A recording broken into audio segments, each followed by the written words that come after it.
مودبانہ گزارش ہے، یعنی کہ اس طرح کے آپ جملے استعمال کریں گے۔ نیکسٹ ہے، دیکھیں جیسا کہ میں نے آپ کے لیے کیا ہے تمہیدی جملے کچھ تھوڑے سے آپ کو بتایا، اسی طرح میں آپ کو کچھ اختتامیہ جملے کی بھی آپ کے سامنے وضاحت کر رہی ہوں کہ آپ نے یہ والے بھی لکھ سکتے ہیں۔ نمبر 1 ہے میری دعائیں آپ کے ساتھ ہیں، یعنی کہ لاسٹ میں آپ یہ لکھیں گے۔ پھر ہے اللہ تعالیٰ آپ کو جلد صحت و تندرستی عطا فرمائے ان کے لیے جن کی آپ کیا ہے بیمار پرسی کے لیے جن کو خط لکھ رہے ہیں، ان کے لیے آپ یہ جملہ کیا ہے استعمال کریں گے اختتامیہ جملے میں۔ آپ کی بخیریت واپسی کے لیے ہم سب دعا گو ہیں، یہ بھی ہو سکتا ہے یعنی کہ جو گئے ہیں ان کے آنے کی آپ کو اطلاع ملی ہے یا آپ ان کی واپسی کے لیے دعا کر رہے ہیں، یہ اختتامیہ جملہ لکھیں گے۔ پھر ہے امید ہے آپ میرے خط کا جواب جلد عنایت فرمائیں گے، یعنی کہ جسے آپ خط لکھ رہے ہیں کوئی ضروری آپ نے بات لکھی ہو یا کچھ آپ نے اس کو کوئی پیغام دیا ہو اور آپ چاہ رہے ہو کہ وہ آپ کو جواب دیں، تو آپ اس سے کیا کریں گے کہ مجھے بھی امید ہے کہ آپ میرے خط کا جلدی جواب دے کر مجھے تسلی فراہم کریں گے۔ نیکسٹ ہے سرکاری خطوط ہے، اب وہ دیکھیں کس طرح اس کے اختتامیہ جملے کیسے ہوتے ہیں۔ اگرچہ یہ پہلے بھی اس کی وضاحت ہوئی ہے لیکن میں نے الگ سے لکھے ہیں، تو اس لیے میں نے سارے ہی دوبارہ سے لکھے ہیں تاکہ آپ کو آپ کے سامنے ایک مکمل پیٹرن آ جائے۔ امید کرتا ہوں کہ آپ میری مندرجہ بالا تجاویز پر ہمدردانہ غور فرمائیں گے۔ سرکاری خطوط ہو تو اس میں تمہیدی یعنی کہ اختتامی جملہ یہ لکھیں گے۔ اخبار کے مدیر کے نام، جب اخبار کے مدیر کے نام خط لکھیں گے تو اس کے لیے جو اختتامیہ جملے ہوں گے وہ درج ذیل ہوں گے۔ آپ میرے مندرجہ بالا تجاویز پر غور فرما کر شکریہ کا موقع دیں گے۔ براہ مہربانی میری عرض داشت پر نظر کرم فرمائیں۔ نیکسٹ ہے 3 بندہ ناچیز کی اس کاوش کو فوری طور پر شائع فرما کر نظر قارئین فرمائیں، یعنی کہ اس کو جو بھی میں نے لکھا ہے اس کو کیا ہے جلدی سے شائع کر دیں تاکہ وہ لوگوں کی نظروں میں وہ چیز آ جائے، یا کوئی بھی ایسا مسئلہ ہے تاکہ وہ لوگ اس کی اچھائی یا برائی سے واقف ہو جائیں۔ اوکے، یہ تھے اختتامیہ جملے کچھ اور کچھ اس کے تمہیدی کلمات۔ اب ہم آتے ہیں اپنے خطوط کی طرف جو کہ ہم نے آج پڑھنے ہیں۔ آج کے ہمارے خطوط ہیں ہمسائے کے نام خط، دوسرا ہے ایڈیٹر کے نام خط، سوئی گیس کمپنی کے نام خط، سہیلی کے نام رابطہ نہ کرنے کی شکایت کا خط۔ جی، اس کی تھوڑی میں وضاحت کرتے چلوں کہ ہمسائے کے نام خط، ہمسائے کو کوئی نہ کوئی چیز سے آپ کیا ہے منع کرنے کے لیے یا کوئی نہ کوئی اسے درخواست کرنے کے لیے خط لکھیں گے، کیونکہ آپ پہلے بہت دفعہ کہہ چکے ہیں لیکن آپ ریکویسٹ کے طور پر ان کو خط لکھ رہے ہیں، شاید ان پر کچھ اس کا اثر ہو جائے۔ جیسے ہم مثال کے طور پر کیا ہے کہ آپ کے ہمسائے جو ہیں ان کے گھر میں ریڈیو یا موسیقی بہت اونچی آواز میں سنی جا رہی ہے، تو اس کے بارے میں آپ کیا لکھیں گے کہ انہیں یعنی کہ آپ کو پہلے بھی اس کے بارے میں کہا تھا لیکن آپ نے غور نہیں کیا، شاید مصروفیات کے سبب آپ کو یاد نہ رہا ہو۔ اس میں سے ایک یہ بھی تھی کہ آپ اپنے صاحبزادے کو پابند کریں گے کہ گھر میں موسیقی آہستہ آواز میں سنیں۔ محترم، جیسا کہ آپ کے علم میں ہے کہ ابا جان تو پہلے سے بیمار پڑے ہوئے ہیں، اوپر سے آپ کے صاحبزادے اتنی اونچی آواز میں کیا ہے موسیقی کا اہتمام کرتے ہیں کہ ہم لوگ سب بہت پریشان ہوتے ہیں، میرے امتحان بھی سر پر ہیں اور میرے سے بھی پڑھا نہیں جاتا۔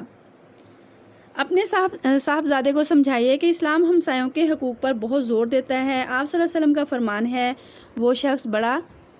بدبخت ہے جس سے اس کا ہمسایہ ناخوش ہے۔ محترم جناب صاحب یعنی کہ محترم علی صاحب، مجھے معلوم ہوا ہے کہ آپ نے بیٹے کو موسیقی کا جنون کی حد سے، یعنی کہ آپ کے بیٹے کو جو موسیقی ہے اس کا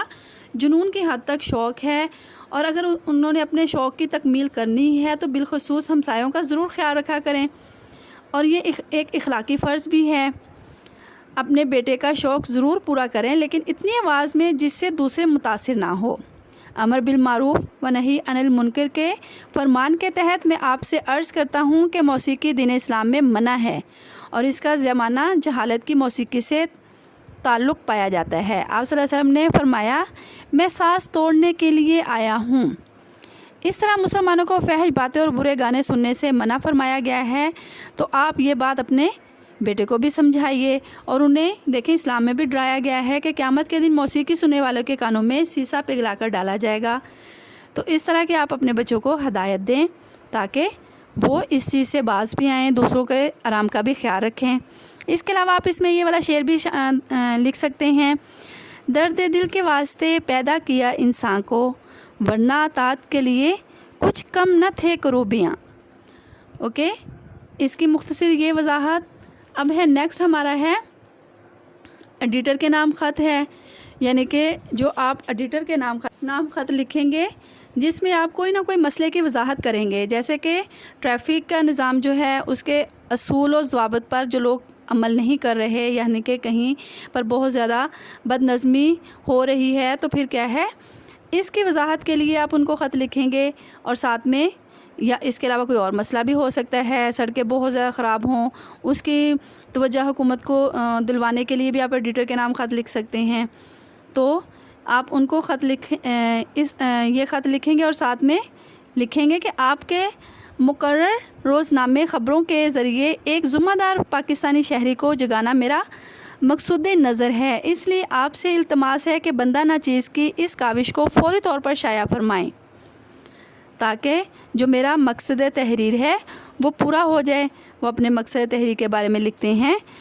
کیونکہ میرا مقصود تحریر ہے کہ شاید کہ اتر جائے تیرے دل میں میری بات، یعنی کہ وہ جو بات لوگوں کو سمجھانا چاہ رہے ہیں، کہہ رہے ہیں کہ ہو سکتا ہے کہ میری بات ان کے دلوں میں پہنچ جائے۔ ویسے یہ ہمارا دین بھی یہی رہنمائی کرتا ہے کہ شاعر مشرق کا خوش کن خیال ہماری رہنمائی کرتا دکھائی دیتا ہے کہ یہی ہے عبادت، یہی دین و ایمان کہ کام آئے دنیا میں انسان کے انسان۔ یہ والا آپ اس پیٹرن کو دیکھتے ہوئے آپ کیا ہے، یعنی کہ اس مختصر جو میں نے آپ کے وضاحت کی، اس وضاحت کو دیکھتے ہوئے جب ہم کوئی چیز سن لیتے ہیں تو اس سے ریلیٹیو اور بہت سے سینٹینس ہمارے ذہن میں آ رہے ہوتے ہیں، اور بہت سے ٹاپکس ہمارے ذہن میں آ رہے ہوتے ہیں، تو آپ نے ان کو مد نظر رکھتے ہوئے اپنا یہ خط مکمل کرنا ہے۔ نیکسٹ ہے سوئی گیس کمپنی کے نام خط۔ اس کو آپ کیا خط لکھ سکتے ہیں؟ امید ہے کہ آپ مزاج بخیر ہوں گے۔ نہایت ادب سے گزارش ہے کہ میں ماڈل ٹاؤن، یعنی کہ میں اس کا نفس مضمون ہی بتا رہی ہوں، کیونکہ باقی تو پیٹرن جو ہے وہ اس کی بہت زیادہ ڈسکشن ہو گئی ہے، بہت زیادہ میں نے ڈکٹیٹ کر دیا ہے۔ اب نفس مضمون کی ہی ضرورت ہے کہ آپ اس کو دیکھتے ہوئے اپنا خط کمپلیٹ کر لیں، یعنی کہ کسی بھی جگہ کا آپ جس جگہ کا رہائشی ہیں، جس جگہ کے رہائشی ہیں اس کی وضاحت کریں گے، پھر آپ بتائیں گے کہ میرا مکان 7 مرلے کا ہے، 5 کا ہے یا 6 کا ہے،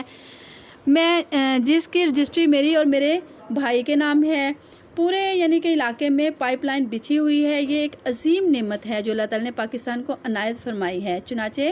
پاکستانی شہری اس بات کا حق رکھتے ہیں کہ وہ اس گیس کو استعمال کریں یا اس گیس کو استعمال میں لائیں۔ لہٰذا آپ سے درخواست ہے بلکہ گزارش ہے کہ قواعد و ضوابط کے تحت مجھے گھریلو استعمال کے لیے کنیکشن فراہم کیا جائے۔ میں آپ کو یقین دلاتا ہوں کہ تمام واجبات کو وقت پر ادا کروں گا اور محکمے کے تمام قوانین کی سختی سے پابندی کروں گا۔ براہ مہربانی میری عرض داشت پر نظر کرم فرماتے ہوئے سوئی گیس فراہم کرنے کے احکامات صادر فرما کر شکریہ کا موقع دیں۔ اوکے، یہ آپ خط کا یہ ہے اس کا پیٹرن،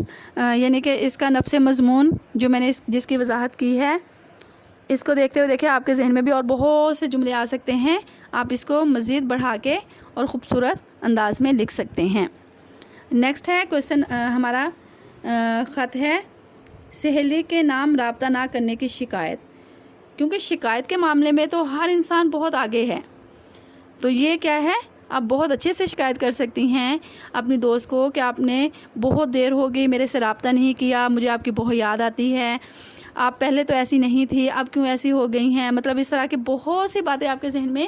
ایک ذخیرہ الفاظ جمع ہو سکتا ہے اتنے ایک ٹاپک کو دیکھتے ہوئے۔ تو آپ کیا کریں گے، اب خط نمبر 9، 10، 11 اور 12 یعنی کہ یہ 4 خطوط آپ نے یاد کرنے ہیں، اور اس میں سے آپ نے مجھے جو نوٹس پر لکھ کے دکھانا ہے وہ ہے خط نمبر 10 خط نمبر جو 10 ہے وہ آپ مجھے نوٹس پر لکھ کے دکھائیں گے. اوکے, آج ہمارے تمام خطوط جو ہے کمپلیٹ ہو گئے. اب آپ نے ان خطوط کو آپ نے چھوڑنا نہیں ہے, ایک دفعہ سارے ہی خطوط آپ نے ریوائز کر لینے ہیں. کیونکہ دیکھیں بیٹا, اب ہم دیکھیں پڑھ بھی ایسے رہے ہیں اور پڑھائی بھی ہمارے گھر میں ہو رہی ہے, لیکن اپنا ٹائم ویسٹ نہ کرتے ہوئے ہم نے اپنی جو اسٹڈی ہے اسے اچھے نمبروں کے لیے اس طرح تیار کرنی ہے کہ کوئی کمی بیشی نہ رہ جائے. اس لیے ہماری بھی کوشش ہوتی ہے کہ ہم ہر چیز کو کھول کر آپ کے سامنے بیان کر دیں, کوئی بھی پہلو نہ رہ جائے کہ جس سے آپ کی حق تلفی ہو. Okay, best of luck. Okay, Allah حافظ.